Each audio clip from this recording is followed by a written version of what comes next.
नमस्कार विद्यार्थी मित्रांनो, लक्ष्य सरकारी नोकरी या एज्युकेशनल चॅनलवर आपले पुन्हा एकदा स्वागत. मित्रांनो, आज आपण या ठिकाणी काही महत्त्वाचे चालू घडामोडींचे प्रश्न या ठिकाणी कव्हर करून घेणार आहोत, जे येणाऱ्या भरतीसाठी तसेच आपण कोणत्याही परीक्षेची तयारी करत असाल तर त्या प्रत्येक परीक्षेसाठी हे प्रश्न अतिशय महत्त्वाचे असणार आहेत. व्हिडिओ शेवटपर्यंत नक्की पाहायचा आहे. आजचा आपला भाग असणार 540वा. या भागामध्ये आपण 16 ऑगस्ट 2026 या दिवसातील महत्त्वाचे चालू घडामोडींचे प्रश्न कव्हर करून घेणार आहोत, तेही माहिती सगट. जेवढी काही माहिती या ठिकाणी आपल्याला सांगण्यात येईल तर ती आपल्याला वहीमध्ये नोट डाऊन करायची आहे, कारण ती महत्त्वाची माहिती या ठिकाणी आपण जी कव्हर करत असतो तर ती पर्यायांमध्ये विचारली जाते. कधीकधी त्यातले देखील प्रश्न हे वन लायनरमध्ये विचारले जातात. त्यासाठी आपल्याला ती माहिती नोट डाऊन करायची आहे. चॅनलवर जर नवीन असाल तर चॅनल सबस्क्राईब करून घ्यायचं आहे. लक्ष्य सरकारी नोकरी या ठिकाणी आपण यूट्यूबचं चॅनल असेल किंवा टेलिग्राम, इंस्टाग्राम पेज या तिन्ही ठिकाणी आपल्याला फॉलो सबस्क्राईब करून घ्यायचं आहे. त्या ठिकाणी आपण महत्त्वाचे काही नोट्स असतो तर त्या अपलोड करत असतो. प्रश्न पहिला आहे, 15 ऑगस्ट 2026 रोजी भारताने कितवा स्वतंत्र दिवस साजरा केला आहे? तर अलीकडेच आपण पर्याय 80वा स्वतंत्र दिवस साजरा केलेला आहे. प्रश्न महत्त्वाचा आहे. भारत स्वतंत्र केव्हा झाला होता? तर 15 ऑगस्ट 1947 रोजी भारत हा स्वतंत्र झाला होता. लक्षात ठेवायचं आहे. भारताचे पहिले पंतप्रधान कोण होते? तर पंडित जवाहरलाल नेहरू हे भारताचे पहिले पंतप्रधान होते. त्यानंतर सर्वाधिक काळ पंतप्रधान पद भूषवणारे जर नेते आपण पाहिले तर त्या ठिकाणी देखील उत्तर असणारे पंडित जवाहरलाल नेहरू. हे दोन प्रश्न अतिशय महत्त्वाचे आहेत. यावर प्रश्न परीक्षेमध्ये भरपूर विचारण्यात आला आहे. कितवा साजरा केला? 80वा साजरा केला. ध्वजारोहण व भाषण कोणातर्फे करण्यात आलं? तर पंतप्रधान नरेंद्र मोदी यांच्यातर्फे भाषण करण्यात आलं आणि ध्वजारोहण करण्यात आलं. प्रश्न हा देखील विचारला जातो, ध्वजारोहण कोण करतात 15 ऑगस्ट रोजी लाल किल्ल्यावर? तर पंतप्रधान हे करत असतात. 2026ची थीम विचारली तर लक्षात ठेवायची आहे, वंदे मातरमचे 150 वर्ष. काय? वंदे मातरमचे 150 वर्ष आणि विकसित भारत 2047 साठी युवा शक्ती ही महत्त्वाची थीम होती 2026साठी. जर पहिली घटना पाहिली आपण, म्हणजे प्रथमच अशी घटना घडलेली आहे की यावर्षी लाल किल्ल्यावरून प्रथमच वंदे मातरम हे जे काही गीत आहे बघा, तर ते गायले गेले. जेव्हा पंतप्रधान नरेंद्र मोदी यांचं लाल किल्ला या ठिकाणी परिसरामध्ये आगमन झालं तर त्यावेळी प्रथमच वंदे मातरम हे जे काही गीत आहे तर ते गायले गेले. त्याचं कारण काही दिवसांपूर्वीच वंदे मातरम विधेयक देखील सादर करण्यात आलं आणि ते मंजूर देखील करण्यात आलं. आणि किती वर्ष पूर्ण झाले आहेत वंदे मातरम या राष्ट्रीय गीताला? तर 150 वर्ष पूर्ण झालेले लक्षात ठेवायचं आहे. आणि त्याच्या अनुषंगाने लाल किल्ल्यावरून प्रथमच वंदे मातरम हे जे काही गीत आहे तर ते गायले गेले. राष्ट्रगीताचा जो काही दर्जा आहे बघा, तर त्याच दर्जाप्रमाणे राष्ट्रगीताला देखील दर्जा देण्यात यावा यासाठी ते विधेयक सादर करण्यात आलं होतं. हा देखील प्रश्न महत्त्वाचा आहे. सादर कोणी केलं होतं? जर आपल्याला आठवत असेल तर याचं उत्तर आपल्याला कमेंट करून सांगायचं आहे. वंदे मातरम विधेयक हे सादर कोणी केलं होतं? उत्तर कमेंट करून सांगायचं आहे.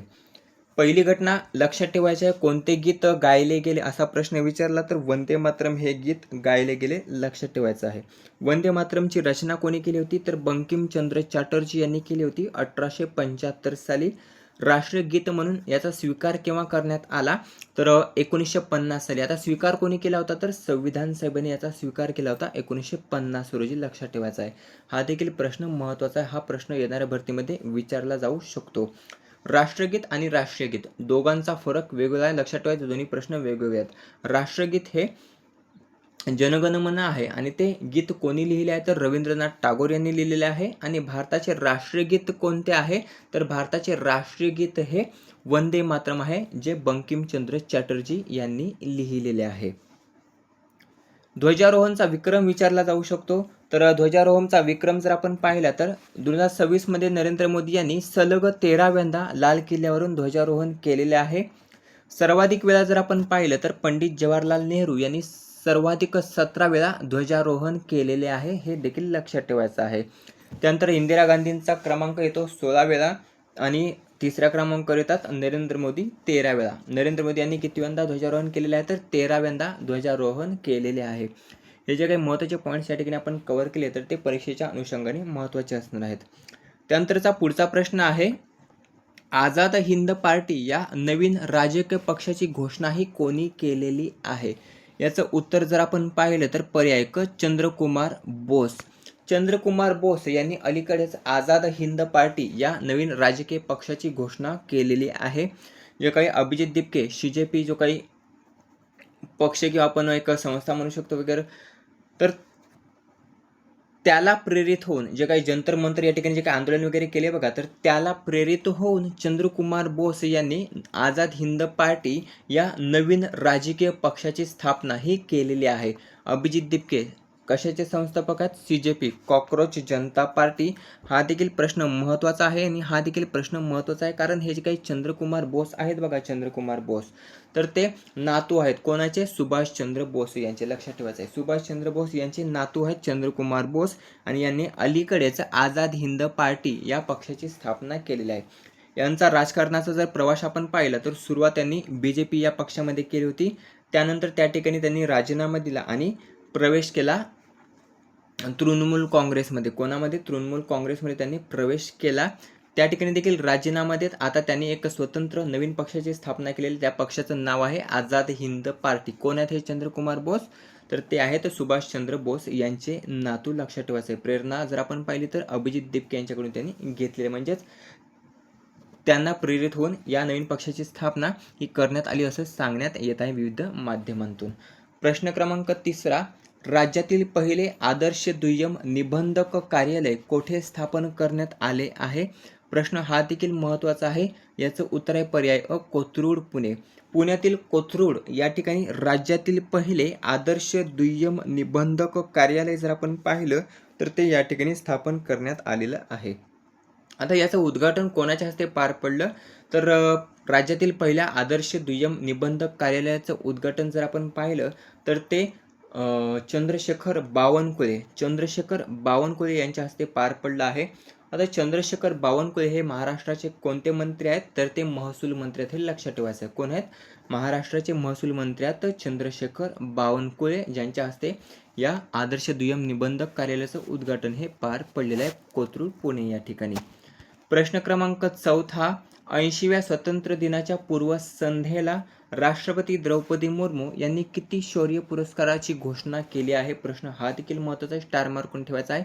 यावर येणाऱ्या भरतीसाठी एक प्रश्न हा विचारला जाईल 100%. महत्त्वाचे पॉईंट्स या ठिकाणी आपण कव्हर करणार आहोत. वही आणि पेन घेऊन बसायचं आहे, नोट डाऊन करायचं आहे. आता घोषणा केव्हा केली? तर स्वातंत्र्य दिनाच्या पूर्वसंध्येला, म्हणजेच 14 ऑगस्ट 2026ला. घोषणा कोणी केली? राष्ट्रपती द्रौपदी मुर्मू. इथे प्रश्न विचारला जाईल, भारताच्या राष्ट्रपती कोण आहेत? द्रौपदी मुर्मू आहेत. किती आहेत? 14व्या आहेत. हे देखील 15व्या आहेत. किती आहेत? 15व्या. हे लक्षात ठेवायचं आहे, विचारलं जाऊ शकतं. एकूण किती पुरस्कार, शौर्य पुरस्कारांची घोषणा ही करण्यात आली? तर एकूण 78. लक्षात ठेवायचं आहे, 78 शौर्य पुरस्कारांची घोषणा करण्यात आली. त्यामध्ये 13 जर पुरस्कार आपण पाहिले तर ते मरणोत्तर असणार आहेत. हा एक पॉईंट आपल्याला लक्षात ठेवायचा आहे. किती असणार आहेत मरणोत्तर? तर एकूण मरणोत्तर पुरस्कार हे 13 असणार आहेत. किती? 13 असणार आहेत. बाकीचे 65 हे असणार आहेत आणि त्यामध्ये 13 हे मरणोत्तर पुरस्कार असणार आहेत. लाभार्थी जर आपण पाहिले तर संरक्षण दल आणि केंद्रीय सशस्त्र पोलीस दल याचे लाभार्थी असणार आहेत. पुरस्काराचे विभाजन आपण पाहूया. या 78 मध्ये कीर्तिचक्र असणार आहेत 9, त्यापैकी 7 हे पुरस्कार मरणोत्तर असणार आहेत. कीर्तिचक्रामध्ये एकूण पुरस्कार किती असणार आहेत? तर 9 पुरस्कार असणार आहेत, त्यामध्ये 7 हे मरणोत्तर असणार आहेत. त्यानंतर शौर्य चक्राची पट्टी 12, 1. त्यानंतर शौर्य चक्र 19, त्यापैकी 1 मरणोत्तर. सेना पदकाची पट्टी शौर्य 5, बार टू सेना मेडल. त्यानंतर सेना पदक शौर्य 36, त्यापैकी 5 हे मरणोत्तर. नौसेना पदक शौर्य 3 जणांना. त्यानंतर वायुसेना पदक शौर्य 5 कीर्तिचक्र. लक्षात ठेवायचं आहे. भारतातील शांतता काळातील दुसरा सर्वोच्च शौर्य पुरस्कार जर आपण पाहिला, भारतातील शांतता काळातील दुसरा सर्वोच्च शौर्य पुरस्कार अशोक चक्रानंतर ज्याला आधी सेना मेडल मिळाले आहे त्याला पुन्हा शौर्यासाठी बार टू सेना मेडल हे दिलं जातं. हे लक्षात ठेवायचं आहे. हा महत्त्वाचा पॉईंट आहे. प्रमुख विजेते जर आपण पाहिले तर त्या प्रमुख विजेत्यांमध्ये तिघांचं नाव आपल्याला लक्षात ठेवायचं आहे. त्यामध्ये lieutenant colonel Manoj Francis 21 para special forces, major Jitendra Rathi 2 para special forces. त्यानंतर havildar Gajendra Singh 2 para special forces, ज्याला मरणोत्तर पुरस्कार प्राप्त झालेला आहे. हे जे काही महत्त्वाचे पॉईंट्स या ठिकाणी आपण कव्हर केलेले आहेत ते आपल्याला वहीमध्ये नोट डाऊन करायचे आहेत. याची जेवढी काही माहिती या ठिकाणी आपल्याला प्राप्त झालेली आहे तर ती सर्व माहिती आपण टेलिग्रामवर अपलोड करणारच आहोत. त्या ठिकाणी आपल्याला हवी असेल तर ती पाहू शकता. त्यासाठी टेलिग्राम चॅनल जॉईन करायचं आहे आणि लक्ष्य सरकारी नोकरी हे जे काही इंस्टाग्राम पेज आहे तर त्या ठिकाणी देखील आपल्याला फॉलो करायचं आहे. त्या ठिकाणी देखील आपण महत्त्वाचे पॉईंट्स कव्हर करत असतो. प्रश्न क्रमांक 5 आहे, 15 ऑगस्ट 2026 रोजी इस्रोने आपला कितवा स्थापना दिवस साजरा केला आहे?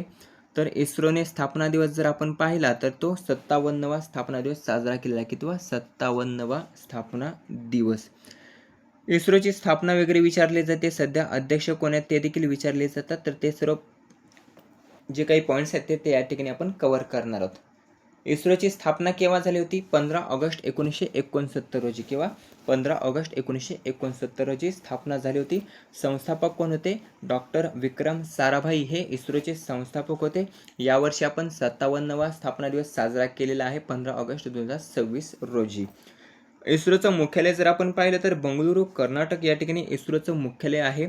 सध्याचे इस्रोचे अध्यक्ष कोण आहेत? व्ही नारायणन. श्रीधर सोमनाथ यांच्यानंतर व्ही नारायणन हे इस्रोचे अध्यक्ष बनले.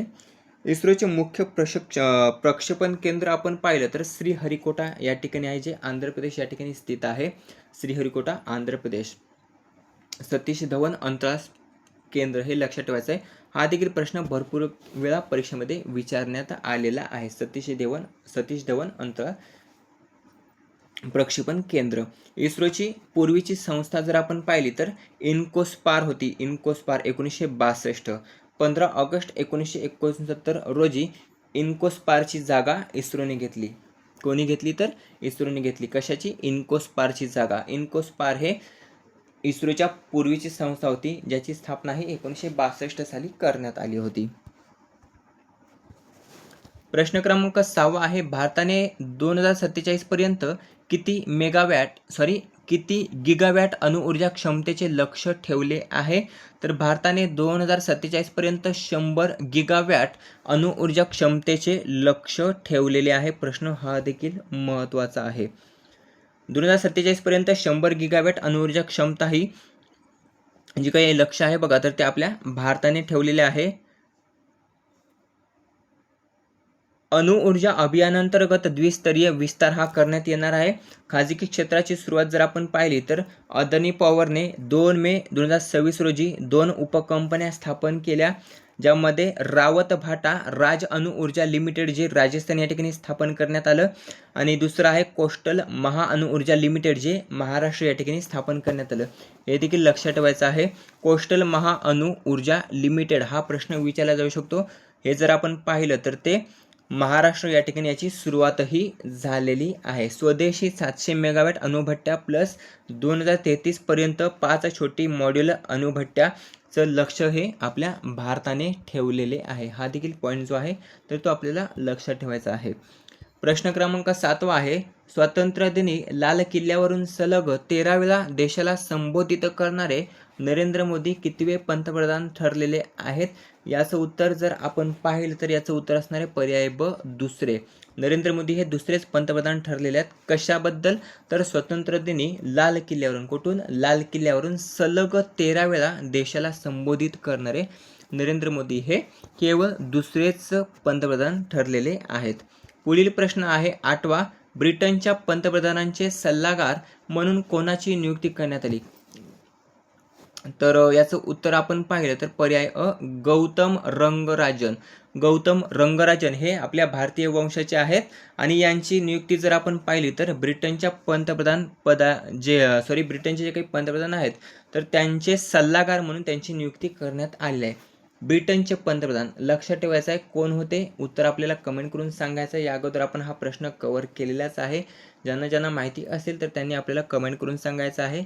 नसेल माहिती तर या प्रश्नाबद्दल आपण माहिती उद्या घेऊया. पूर्ण डिटेल त्या ठिकाणी आपण माहिती घेऊन टाकू, म्हणजे आपल्या चांगलं लक्षात राहील. जर आपल्याला माहिती असेल तर कमेंट करून सांगायचं आहे. आता घेऊया पटकन रिव्हिजन. पहिला प्रश्न, 15 ऑगस्ट 2026 रोजी भारताने कितवा स्वतंत्र दिवस साजरा केला आहे?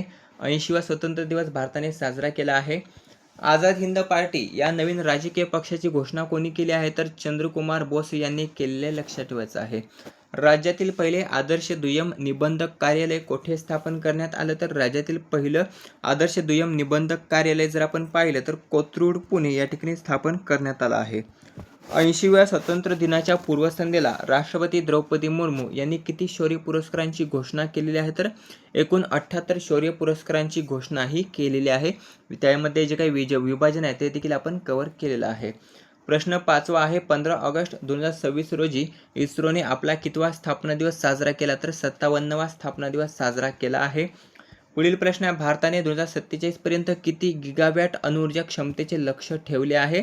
तर 100 गिगावॅट अणुऊर्जा क्षमतेचे लक्ष्य आपल्या भारताने ठेवलेले आहे. केव्हापर्यंत? तर 2047 पर्यंत हे लक्षात ठेवायचं आहे. स्वातंत्र्य दिनी लाल किल्ल्यावरून सलग 13 वेळा देशाला संबोधित करणारे नरेंद्र मोदी कितवे पंतप्रधान ठरलेले आहेत? तर दुसरे पंतप्रधान ठरलेले आहेत. कोणानंतर? तर पंडित जवाहरलाल नेहरू यांच्यानंतर. 8वा आणि शेवटचा प्रश्न आहे, ब्रिटनच्या पंतप्रधानांचे सल्लागार म्हणून कोणाची नियुक्ती करण्यात आली आहे? तर गौतम रंगराजन यांची नियुक्ती करण्यात आलेली आहे ब्रिटनच्या पंतप्रधानांचे सल्लागार म्हणून. मित्रांनो, अशा प्रकारे महत्त्वाचे 8 चालू घडामोडीचे प्रश्न या ठिकाणी आपण कव्हर केलेले आहेत, जे येणाऱ्या भरतीसाठी महत्त्वाचे असणार आहेत.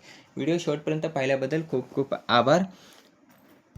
जसं व्हिडिओ पाहिला तसंच आपण जर चॅनलला सबस्क्राईब केलं नसेल तर चॅनलला सबस्क्राईब करून घ्यायचं आहे. टेलिग्राम चॅनल असेल, यूट्यूब चॅनल असेल किंवा इंस्टाग्राम पेज असेल तर या तिन्ही ठिकाणी आपल्याला फॉलो करून घ्यायचं आहे, सबस्क्राईब करून घ्यायचं आहे. भेटूया पुढच्या भागामध्ये. धन्यवाद.